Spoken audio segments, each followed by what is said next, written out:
From the life of Sherlock Holmes will be transmitted to our men and women overseas by shortwave through the worldwide facilities of the Armed Forces Radio Service. Petri Wine brings you Basil Rathbone and Nigel Bruce in the new adventures of Sherlock Holmes.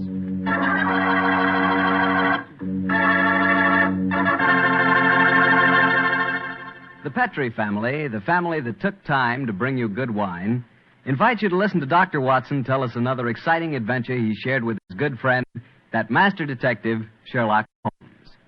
And if you ask me, the best way to listen to that story is to do it with a glass of port wine right handy. Petri California Port. No kidding, that Petri Port is just swell for any time good friends get together to talk things over. You couldn't ask for a more delicious wine. Why, just looking at the deep, rich red color of that Petri Port tells you that here's a wine with a flavor that comes right from the heart of sun-ripened grapes. If you haven't ever tried Petri Port, why not get a bottle and have a glass after dinner tomorrow night?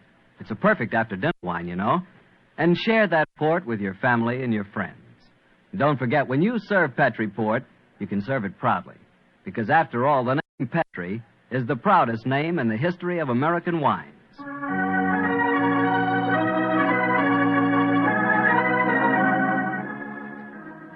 And now let's keep our weekly appointment. Good evening, Dr. Watson. Good evening, Mr. Bartell. Draw up a chair. Thank you. That's it. By the way, do you know what date it is? November 5th, isn't it? That's right. In England, it's known as Guy Fawkes Day. Have you ever heard of it? It's something to do with a gunpowder plot, isn't it? Yes, Mr. Bartell, it is. And as Sherlock Holmes and I had a very unusual adventure on the 5th of November many years ago, it seems appropriate that I should tell you about it tonight. Before I begin, I think it might help you to appreciate the true flavor of the story if I tell you a little about the origin and the customs of Guy Fawkes Day. It's a swell idea, Dr. Watson. Well, my boy, on November the 5th, 1605, exactly 340 years ago today, King James I was about to attend the opening of Parliament when a plot was discovered to blow up the House of Lords during the ceremony. And the chief conspirator was Guy Fawkes, I suppose? Yes, he was. He was captured in a vault immediately below the House of Lords, a vault full of barrels of gunpowder. Of course, he and his fellow conspirators were executed. And ever since then, November the 5th has been known as Guy Fawkes Day. Well, how's it celebrated, Doctor? Well, it's a great time for the youngsters, Mr. Bartell. They black their faces, throng the streets, begging for pennies, and build bonfires in which to burn effigies of Guy Fawkes. These effigies are life-size dummies, stuffed with straw and dressed in old clothes. The children parade them in the streets chanting rhymes. Well, now, let me see. Please to remember the 5th of November. Guy Fawkes Guy, hit him in the eye. The kids must have quite a time. Sort of like Halloween, huh, Doctor? Yes, not unlike it, my boy. Well, now that I've told you something about the customs of Guy Fawkes Day, I'll get on with my story. It began just before lunch, I remember, on November the 5th, 1899. The day was foggy and cold, and Holmes and I were seated each side of a blazing fire in our Baker Street rooms. From outside, we could hear the sound of voices laughing and singing. Suddenly, Holmes rose and crossed to the window, opened it, and looked out.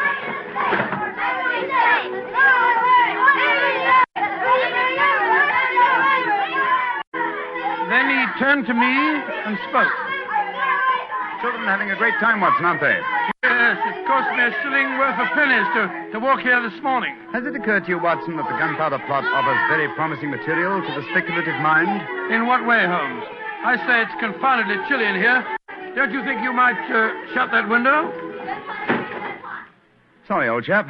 As I was saying, the gunpowder plot offers very promising material to the speculative mind. I've made something of a study of the historical records of the case.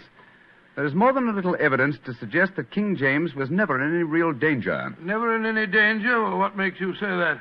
Knowledge of the proposed dastardly scheme came to light early. But James Stuart, King of England, the possessor of a shrewd and diabolical mind, used the spectacular discovery of the plot to try and bolster his waning popularity, as well as to justify increased religious persecutions. Well, that's the first I've heard of it, Holmes. I dare say, old fellow, but it's true just the same.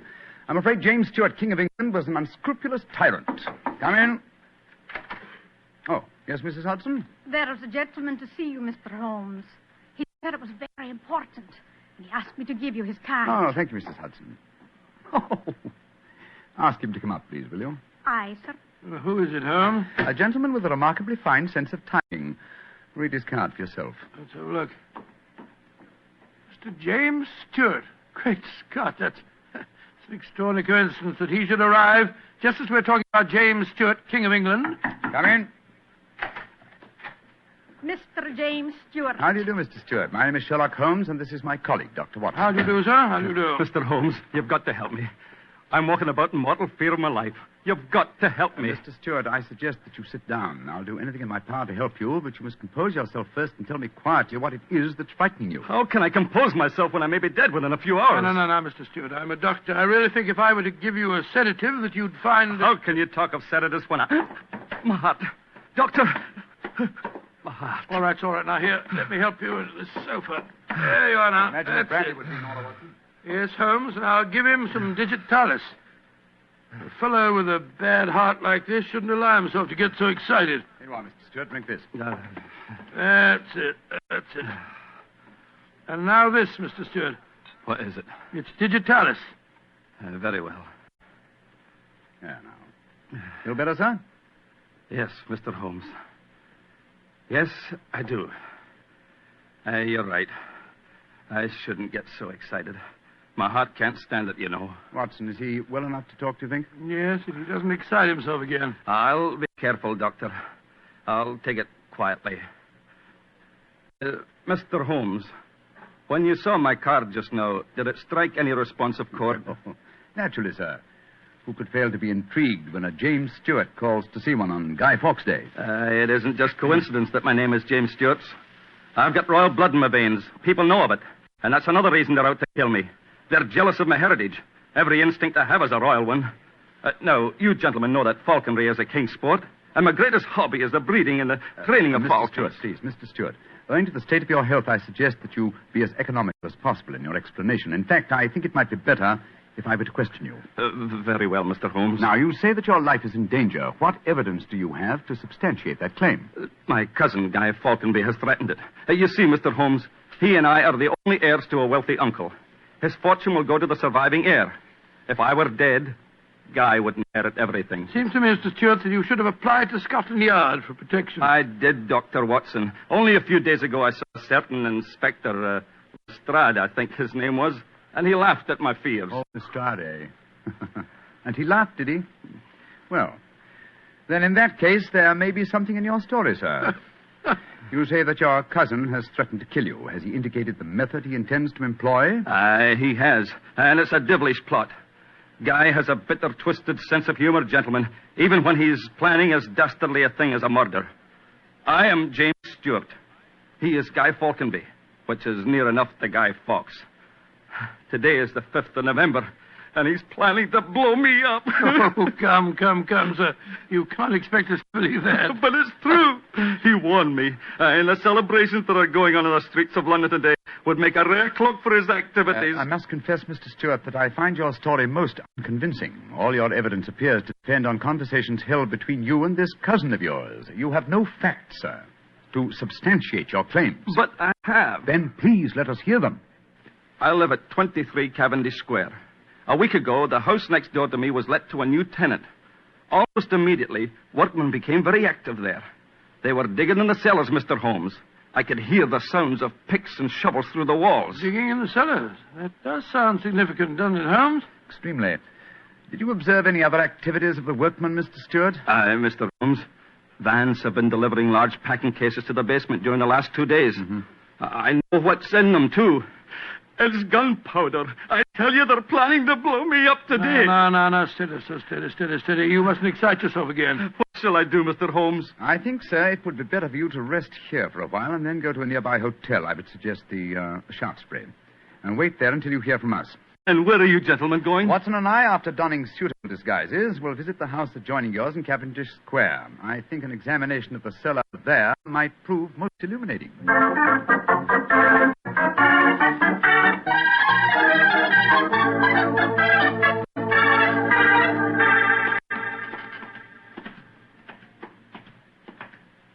This must be the house, all right, Holmes. The empty packing cases are still by the foot of the basement steps. Come on, Watson. Let's go down and explore. Upon my soul, I feel a little self-conscious in these clothes. No need to, my dear chap. You look a most authentic inspector of plumbing. Well, If anyone challenges us, you'd better let me do the talking, though. I think my accent might be a little more convincing. Shh. Listen. I can't hear anything. Exactly. Then we may reasonably assume that either the workmen are observing the Guy Fawkes holiday or that their work is done. Come on, let's try this door. It's unlocked. Yes. Huh. This is too easy, Watson. We must be prepared for a trap. Come on. I've got my revolver handy if there's any I trouble. don't use it until I tell you to. Remember, we're supposed to be plumbing inspectors. It's pitch black in here. I can't see a thing. Strike a match. See if you can find a gas jet. Strike a match when the cellar may be full of gunpowder. Can't take the risk, old chap. Oh, here's a gas jet. I'll light it. That's better. Now we can see a little. Uh-huh. I think the workmen have completed their job. See that new wood forming a crude door in the corner over there? Where does it lead to, do you suppose? Let's find out.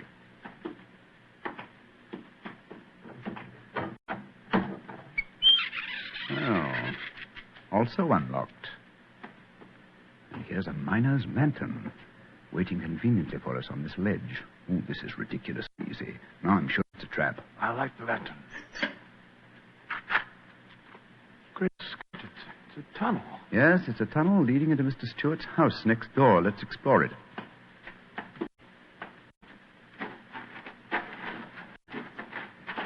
Look, Holmes. Look at the barrels. I bet they're full of gunpowder. Undoubtedly. You will observe the fuses as well. Yes, the complete equipment for another gunpowder plot. I can't believe my eyes. What a fantastic plan, but how could the murderer be certain that Stewart would be killed in the explosion? I think that's easily answered, Watson. Remember Mr. Stewart's bad heart? In his present state of apprehension, an exploding firecracker would be enough to kill him. I suppose so. Hello? Hello? What's this lying on the floor? Curious. It's a funny strip of silk with a little ring on the end. Let me see it, Watson. Uh-huh. This seems to be familiar. By Jove! I believe it's a Jess. Jess? What nurse said? The last piece of evidence necessary to confirm the conclusion... Come out of there! And keep your hands above your heads! I've got a revolver! Right, y'all, Governor. We ain't doing no harm. Now, remember, Watson, I'll do the talking.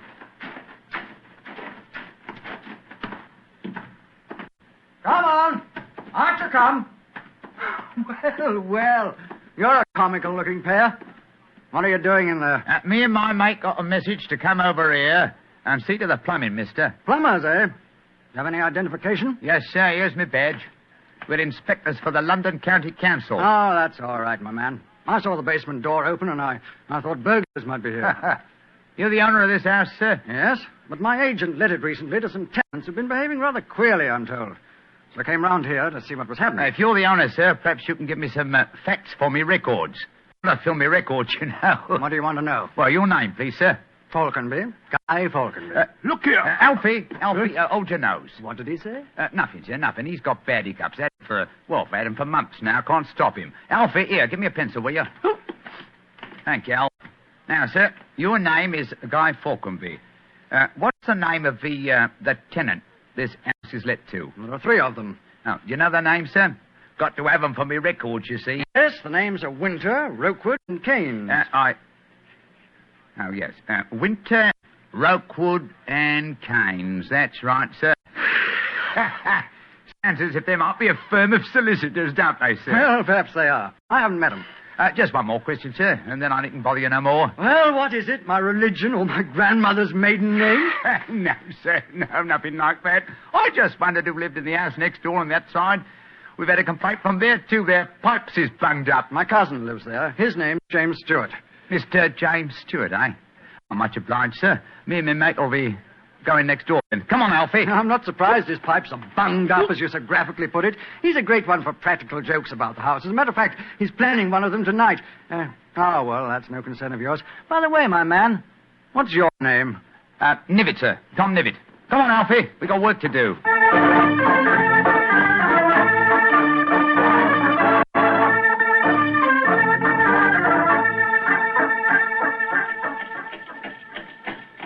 Holmes, I wish you'd tell me what's going on. Why have we taken this cab back to Baker Street?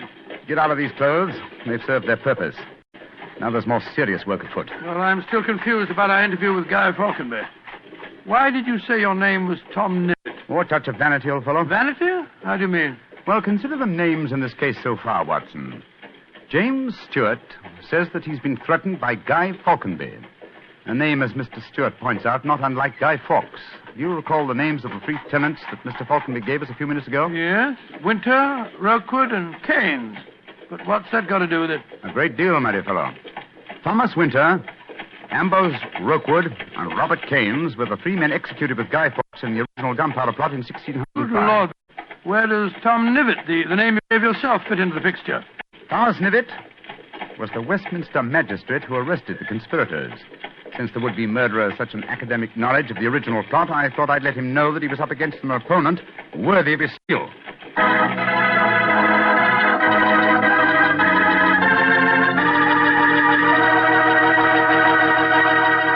We'll hear the rest of Dr. Watson's story in just a few seconds. Just about time for me to remind you that if you want a wine that's sure to please the ladies, you can't mix with Petri California Muscatel. That's because Petri Muscatel is a golden wine with one of the most luscious flavors you ever tasted. Did you ever taste a big, plump Muscat grape that's ripened in the sun? If you have, then you know what to expect when you taste Petri Muscatel. It's a wonderful wine. Perfect after dinner and swell when company comes. Just remember that, won't you? Petri Muscatel.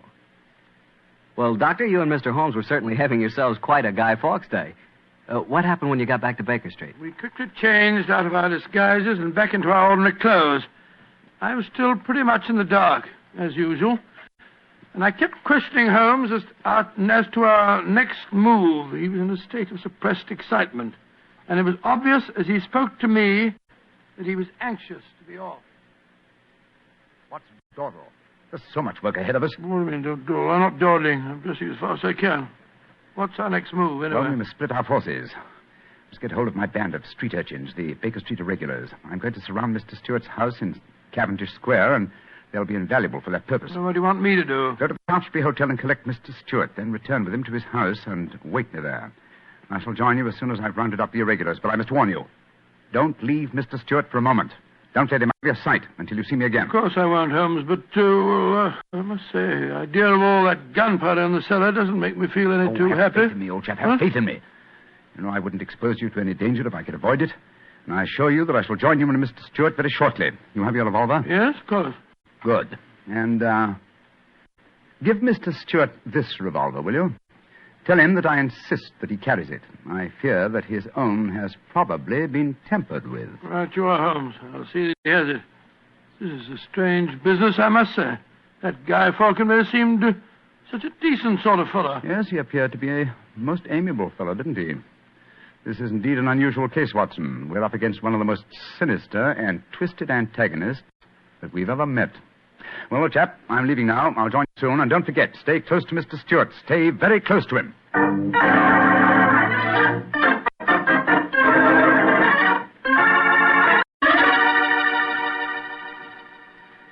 Dr. Watson, I wish your friend were here. No, don't get so excited, Mr. Stewart. He'll be here any moment now. You've still got the revolver that I gave you? Yes, it's in my pocket. But what's the good of a revolver if there should be an explosion?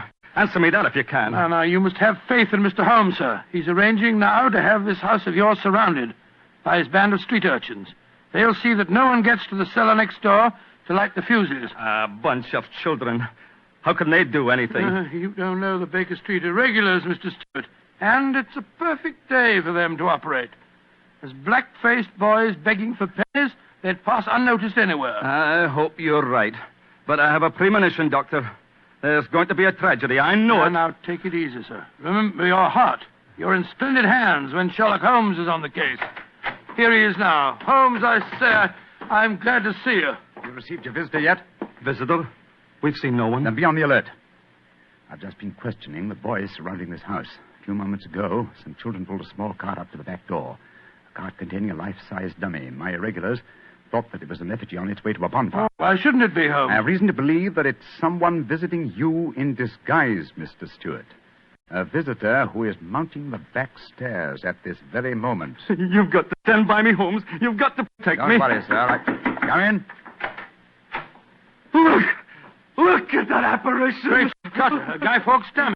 A dark lantern in his hand, and it's walking. And also talking, I trust. Keep away from me. I got a revolver. Take for sake, for Victoria's sake. If you won't give me one, I'll take two. The better for me and the worse for you. It's Guy Falkenberg. Keep away from me, do you The hear? better for me and the worse for you. All right, then. I'm going to fire. Dear me, Mr. Stewart, the revolver I provided for you seems to be unloaded. How very odd. Well, what in fun is all this You about? have just witnessed an attempted murder, Watson. Murder? What are you talking about? This is a game. James and I had it arranged, the whole thing. You may have thought it was a game, Mr. Falconby, but I assure you that your cousin... Grab Mr. Stewart, Watson. He seems to be leaving us. Leave me alone. Take your hands off me. My heart. Help me put him on the sofa. That's it. I'll get him some digitalis. Look, I don't want to appear unnecessarily stupid, but will someone tell me what this is all about? With pleasure, Mr. Falconby. Your cousin had planned one of the most fantastic murder plots that I've ever encountered. He came to us with the story that you had threatened his life. But that's ridiculous. I'm very fond of him. Of course it's ridiculous. The whole plot was ridiculous. He leased the house next door, had a tunnel dug, and gunpowder and fuses planted there. Even entered the name of the tenants as Winter, Rokewood, and Keynes to give the apparent plot a further authenticity. You mean my cousin was the real tenant? Certainly he was. However, he was clumsy enough to drop that piece of silk with the wire ring on the end that you found in the cellar, Watson. Thing you called a jest. And what's a jest? It's a strap that goes round a falcon's leg to which its leash is fastened. You will remember that Mr. Stewart informed us that falconry is his hobby, and it therefore indicated that he had been in the cellar and consequently must have known about the whole plot. And all he was trying to do was to build up in our minds the belief that his cousin was trying to kill him. Exactly, my dear fellow. Had we believed him, of course, he could have shot you just now, Mr. Falconby, in apparent self-defense. Good Lord, what a fantastic plot. I still can't quite believe Mr. Falconby, why are you dressed as a Guy Fawkes dummy? Well, it was James's idea. He said that he was going to dress up too, and that we were to go round the bonfires tonight and frighten people by appearing as live dummies. But the last message he sent told me to come up here, that we'd play a practical joke on a couple of friends of his. And did he provide you with the costume that you're wearing? Yes, as a matter of fact, he did. Have you searched the pockets for any weapons? No, but I will. All right, and while you're doing that, I'll examine this dark lantern. How's your patient, Watson? Well, I've given him some digitalis, and now I'll get him some brandy. I can't find anything in the pockets. Here's the answer, my friends. Look here. Inside the lantern is a dagger. Your cousin planted it there to substantiate the claim that you were trying to kill him. Had his plans worked, you would have been dead, Mr. Falconby, before you could have told us the truth. Here, come back here, Mr. Stewart. James! He slipped out of the door. Found it. He's faking the heart attack. Come on, Watson, after him.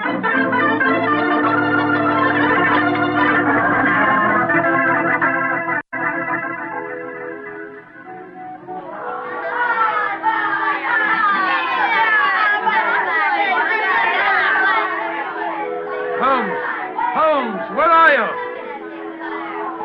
Out of the way, please. Blimey. Here comes the Lord Mayor of London, chums. Excuse me, please. I'm trying to find a friend of mine. Most important.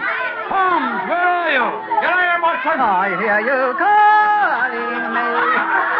Out of the way, please. I'm coming, Holmes. Why don't you send the postcard? You got away from me in the crowd. Mr. Stewart got away from us. Well, we'll never find him in this mark. Not Walpole. He's a dangerous man. There's no knowing what he may do. Where are the irregulars? Ah, there's Wiggins. Wiggins. Hello, Mr. Evans. Wiggins. Watson. Did you see a man run out of that house a few minutes ago? No, Governor. Perhaps Charlie did. Hey, Charlie, come over here a minute. It's Mr. Holmes. All right. I bet Charlie didn't see anything, though. He's got some savvy girl with him. Hello, Mr. Holmes and Dr. Watson. Hello, Charlie. Hello, Charlie. Did you see a man run through this crowd a few minutes ago? A tallish man with a gray mustache? Yes, I did. A man came running out of the house over there. That's the house. Where'd he go? He ran down toward where the shops are. And he stole our dirt, he did. The one we were going to burn in the bonfire. I tried to stop him, but he got away. Holmes, look up there on the roof. There's a figure.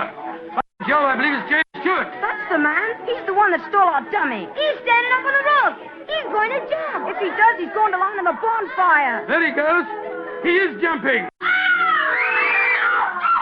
Right into the middle of the fire. It's awful. He'll be bound to death. Don't worry, Wiggins. That wasn't a man who fell into the bonfire. What do you mean? From the gyrations that the figure performed as it fell, my dear Watson, I'm convinced that Mr. Stewart threw the stolen dummy to try and put us off the track. Then Stewart's still up there. He is, Watson. Come on, old boy. It's up on the rooftops for us. Up on the rooftop.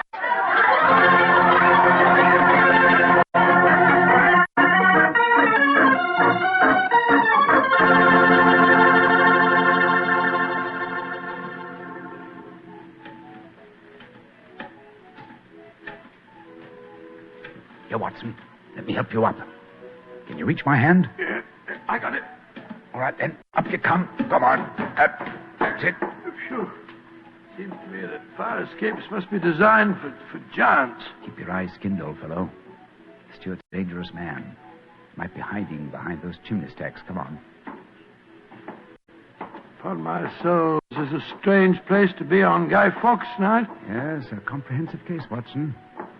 Starts in a cellar and ends on a rooftop. Look, Holmes. By the parapet there. The crumpled body of Mr. Stewart. Looks to me as if it... Yes. He's dead, Holmes. Well, it's not surprising. The effort of carrying the dummy up here and throwing it, combined with his own state of excitement, were too much for him. Well, frankly, I can't say that I'm sorry. No, he planned a murder. If it hadn't been for you, he would have succeeded. An extraordinary case, Holmes.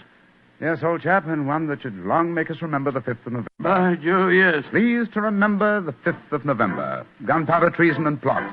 I see no reason why gunpowder treason should ever be forgotten.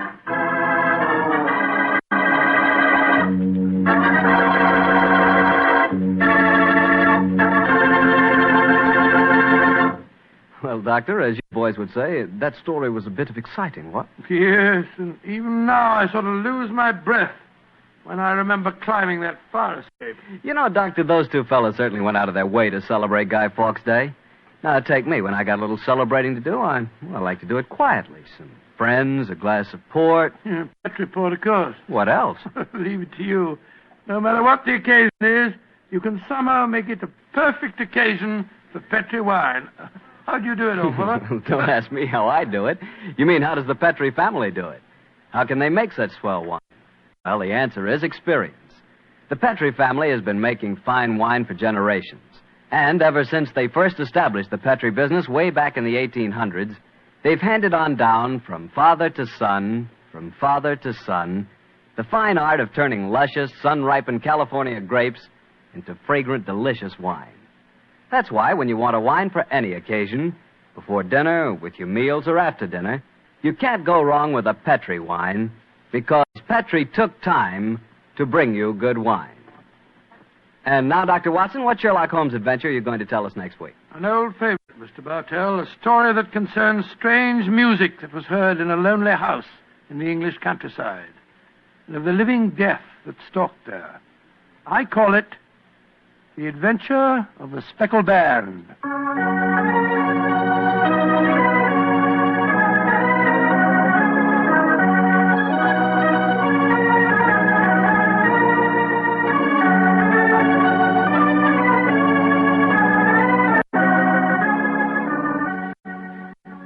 Tonight's Sherlock Holmes adventure is written by Dennis Green and Anthony Boucher and was suggested by an incident in this Arthur Conan Doyle story, The Adventure of the Devil's Foot.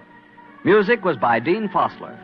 Mr. Rathbone appears through the courtesy of Metro-Goldwyn-Mayer, and Mr. Bruce through the courtesy of Universal Pictures, where they are now starring in the Sherlock Holmes series.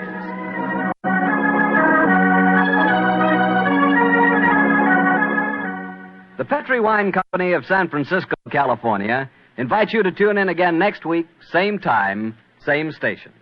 This is Harry Bartell saying goodnight for the Petri family. Sherlock Holmes comes to you from our Hollywood studio. This is the Mutual Broadcasting System.